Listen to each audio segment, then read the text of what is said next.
2 કટોરી સોજી લીધી છે।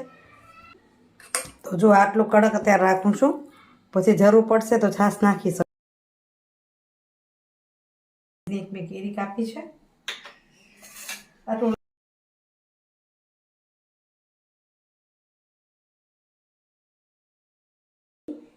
કાંદા મરચાંને આમાં આપણે મિક્સ કરી લઈએ।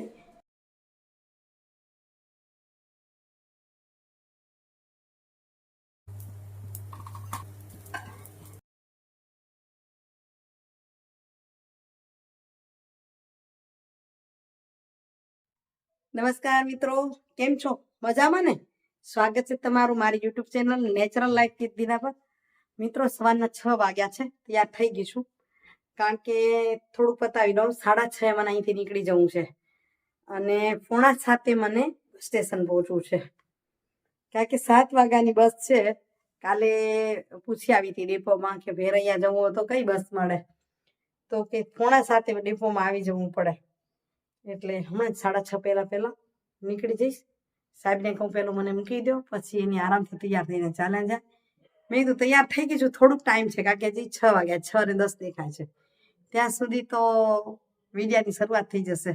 શરૂઆત થઈ જાય તો વાંધો ના આવે, ક્યારેક બીજે ક્યાંય ઉતારવું હોય તો પણ ઉતારી શકાય। જોકે હું ફિલ્ડમાં બહુ વિડિયા કરતી નથી, પણ છતાંય ક્યારેક સંજોગ લાગે તો કરી શકાય।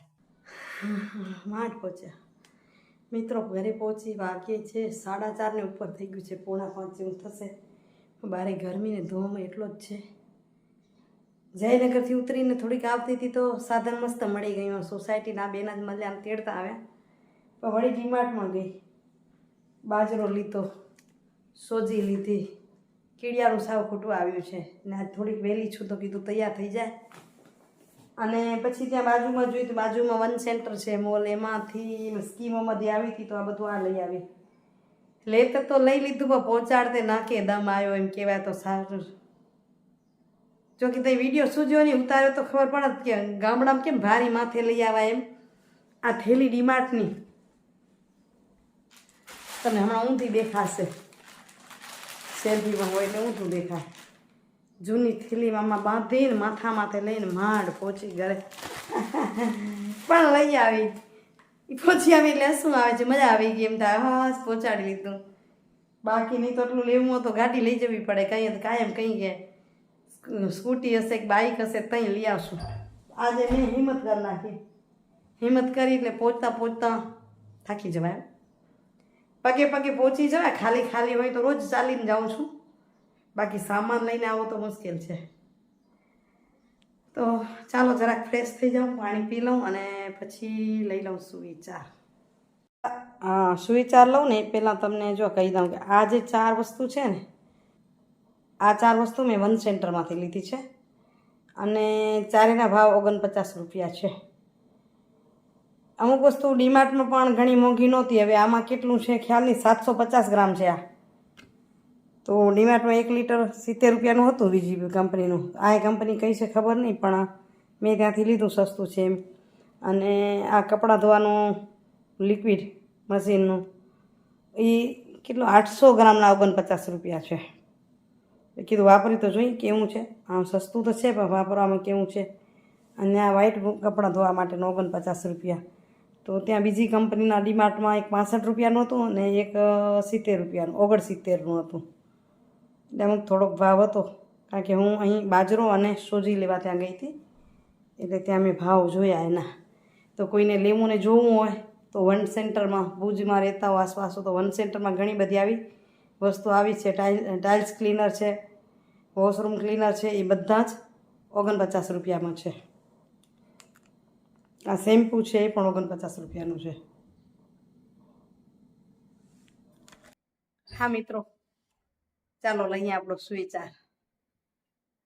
આજ ભેરૈયા ગામે ગઈ હતી અને ત્યાં વિચાર્યું હતું કે વિડીયો લઈશ, કારણ કે એનું જે રોડ પરનું બસ સ્ટેશન છે, જો કે ગામમાં પણ સરસ મોટા ઝાડવા અને આનંદ આવે એવા પંક્ષીઓના કલરવ હતા। પ્રકૃતિ સાથે મને હંમેશા મજા આવે, પણ ત્યાં ધોમ બપોર 2-2:30 વાગવાનો ટાઈમ હોય, ઓટે બેઠા તો બળી જતા હોય, એટલે ગમ્યું નહીં વિડીયો કરવાનું। મને બધું કરીશ પણ ત્યારે પંખીના કલરવ ને બધું લઈશ, કારણ કે ગામની એન્ટરમાં જ ક્રિકેટનું મેદાન, માધ્યમિક શાળા 9મું અને 10મું આજુબાજુના લોકો ભણવા આવે, લોકો એટલે બાળકો ભણવા આવે. મને લાગ્યું કે લઈશ, પણ વાંધો નહીં, ક્યારેક ફરી જશું ત્યારે લઈશું. હવે ત્યાં જે મને લાગણી મળી, જે પ્રેમ મળી રહ્યો બહેનો તરફથી, તો એની વાત કરું આજે. તો એમ કહેવાય કે લાગણીને ક્યાં કરારો હોય છે. હા, લાગણીને ક્યાં કરારો હોય છે. હા, પણ અધૂરી વાતના મતલબ હજારો હોય છે.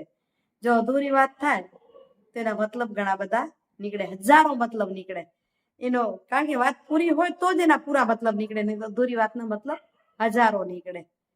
અને હા, એના પરથી એક બીજી વાત કહું ને તો એ પણ છે સુવિચાર માટે, કે ચાલાકી નહીં કરો તો ચાલશે જીવનમાં. તમે ચાલાકી નહીં કરો એ ચાલશે, પણ ચાલાક લોકોને ઓળખતા શીખી જવું પડશે. નહીં તો જો ચાલાક લોકોને તમે ન ઓળખો ને તો આ ચાલાક લોકો ભોળા લોકોને મૂર્ખા સમજે છે. એટલે આપણે એ શીખવું છે કે આપણે ક્યાંક મૂર્ખામાં ન ખપી જઈએ. કદાચ ચાલાકી કરવી નથી, ચાલાક ન બનીએ તોય ચાલે, પણ મૂર્ખામાં આપણે ન ખપી જઈ એ પણ સમજવું રહે. કારણ કે લાગણી મળે એના કરારો ન હોય, પણ ચાલાકી લોકો કરે ત્યારે જો ધ્યાન ન કરીએ તો મૂર્ખ પણ ગણાઈએ. ચાલો હવે કંઈ કર લો. મન લાગે છે મને વાળને સમારવા જોઈએ, લાગે છે ને ચાંદી ઘણી દેખાય છે. આજે વહેલી આવી છું, જો મજા આવે તો એ કરી લઉં. તો મિત્રો માથું તૈયાર કરી તો ત્યાં સુધી 6:30 થઈ ગયા, અને વાળ સુકાય ત્યાં સુધી જો આપણે અહીંયા તૈયાર કરી દીધું કીડિયાળા દળાવવા માટે. તો અહીં મેં 2 કિલાથી વધુ એટલો બાજરો લીધો છે, સાથે 1/2 કિલો ચોખા, 1/2 કિલો ઘઉં નાખ્યા, અને 1 ધોબો જેટલી જુવાર નાખી દીધી. એટલે 4 અનાજ આ થઈ ગયા. અને આને છે ને હવે આપણે દળાવી નાખશું. દળાવી એટલે ભેડાવી નાખશું. બાજરાના 2 કટકા થાય ને એટલું જાડું દળાવવાનું, તાકી કીડીઓ આરામથી ખાઈ શકે. ચૈત્ર માસ છે એટલે ચાલુ જ છે કીડિયાળું, પણ ખૂટવા આવ્યું છે એટલે કીધું ફરી તૈયાર કરી નાખી. અને અમારે ચૈત્ર માસ ખાલી હોય એવું નથી, હું તો આખું વરસ કીડિયાળું પૂરું જ છું. એટલે ખૂટે કીડિયાળું સરસ 2-3 કિલા ભેગું દળાવી નાખવું, એટલે રોજ એટલે કે કરકરું ભેળાવી રાખવું તો એના થાય. પછી આવી જશે દળાવીને. એટલે આ વખતે તલ નથી નાખી, તો તલ ભેગા નાખી દઉં છું. હવે મિક્સરમાં કરી લઈશ. તલ, સિંગદાણા અને કોપરું એ મિક્સરમાં પીસીને અંદર ભેળી નાખશું. સાથે સૂજી નાખશું, ઘી નાખશું અને ખંડ નાખશું.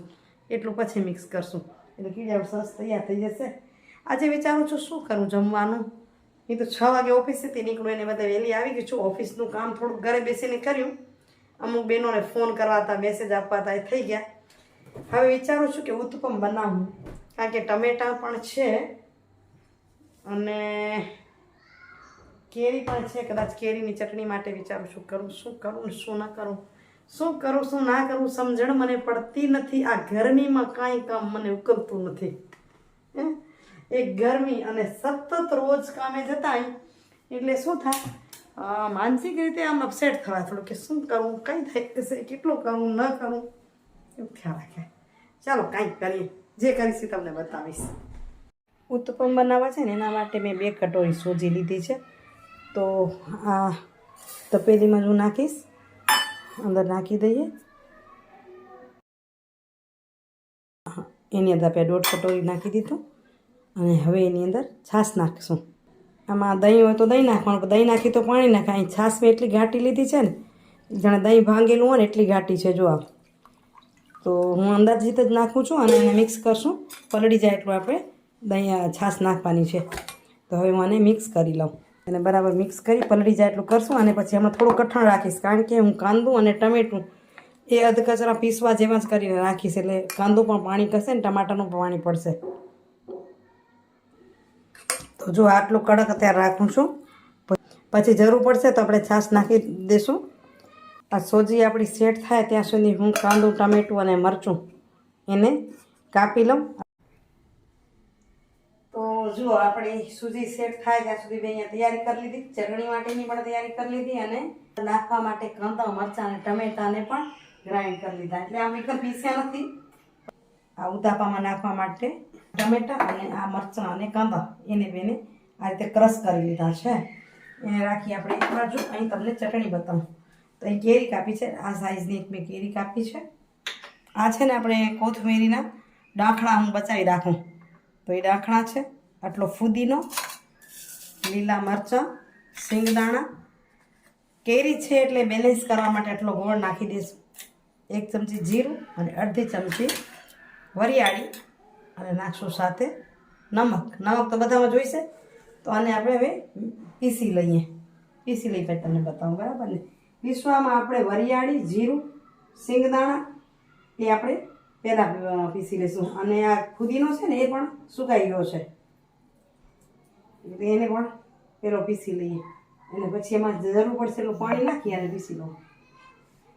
તો જો આ ચટણી આ રીતે પીસી લીધી. આમ એકદમ ગ્રેવી જેવી નહીં, આમ દરદરી પીસી. હવે અહીં થોડુંક તેલ લીધું છે, જો અડધી ચમચી જેટલું. એમાં એને વઘાર કરી અને પકાવી નાખીશ. અને અહીં કાંદા મરચાંને આમાં આપણે મિક્સ કરી લઈએ, તાકી બધું અહીંયા એકદમ સેટ થઈ જાય. કાંદું, મરચું, ટમેટું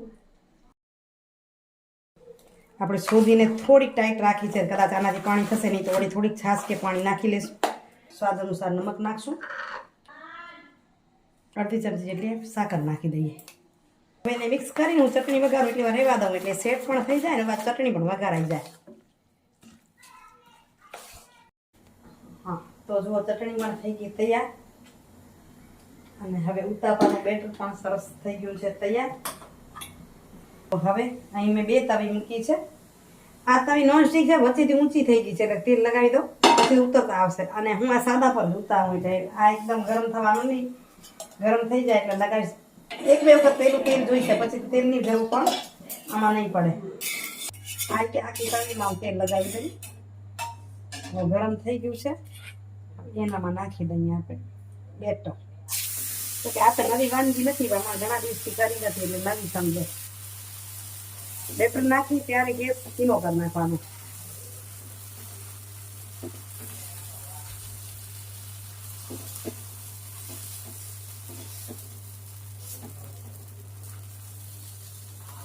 મીડિયમ ટુ લો પર આમ ચડવા આપશું. આમ જ્યારે કલર બદલશે ને ત્યારે પલટાવશું. ચારે કોરથી કલર પણ બદલવા માંડશે.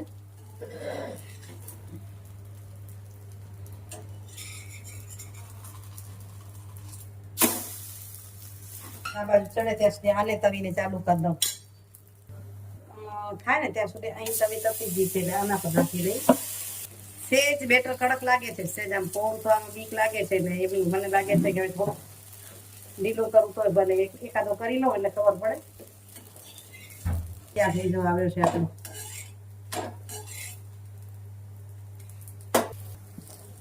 કલર બદલી જાય એટલે ઉથલાવતા આવશું. આ નોનસ્ટિક છે એટલે થતું જશે. નોનસ્ટિકનો સારો તો તો એ અમદાવાદ મુકાઈ ગયો, આ ઊંચો થઈ ગયો છે એવો છે, પણ ઉતાપામાં વાંધો નથી આવતો. આમાં સેજ તેલ ફરી નાખી દઈ. પેલા જેટલા તેલની જરૂર નહીં પડે.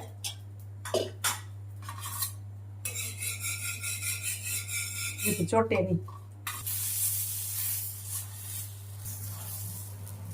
જો આ મોટો થઈ ગયો સરસ.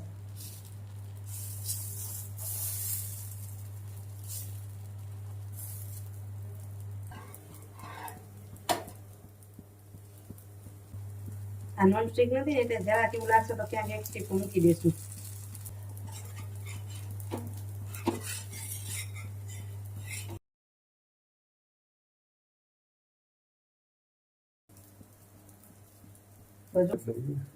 તો બંને બાજુ એક એક ઉતારી દેવું, જલ્દી જલ્દી થઈ જાય. બાને અને અનિલના પપ્પાને બેસાડી દઈને જમવા, અને હું ઉતારી દઉં ઉતાપા.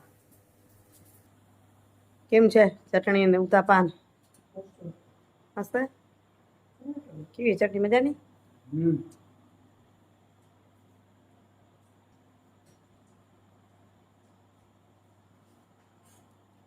તો જમવાનું પતી ગયું, વિડીયોનું કરીએ એન્ડિંગ. આજનો વિડીયો કેવો લાગ્યો? આશા રાખીશ કે ગમશે, કારણ કે ઘણા દિવસ પાછી આપણે રસોઈની તૈયારી કરી. હવે જ્યારે ટાઈમ મળશે ને ત્યારે કાંઈક નવું બનાવતા રહેશું. ઈચ્છા તો કરું છું, કેટલું પહોંચી વળું છું જોઉં, બરાબર. તો આજનો વિડીયો જો સારો લાગ્યો હોય તો લાઈક તો કરજો, શેર પણ કરજો. અમુક લોકો જે મારી કમેન્ટ કરી રહ્યા છે એને ધન્યવાદ આપી રહી છું. જે નથી કરતા તે પણ તમે કમેન્ટ કરીને મને જરૂરથી કહેજો, બરાબર. ફરી મળીએ સરસ મજાના વિડીયો સાથે. ત્યાં સુધી આપ સૌને જય શ્રી કૃષ્ણ, જય જય ગરીબ ગુજરાત, જય ભારત અને જય હિન્દ. Bye bye. હરિઓમ.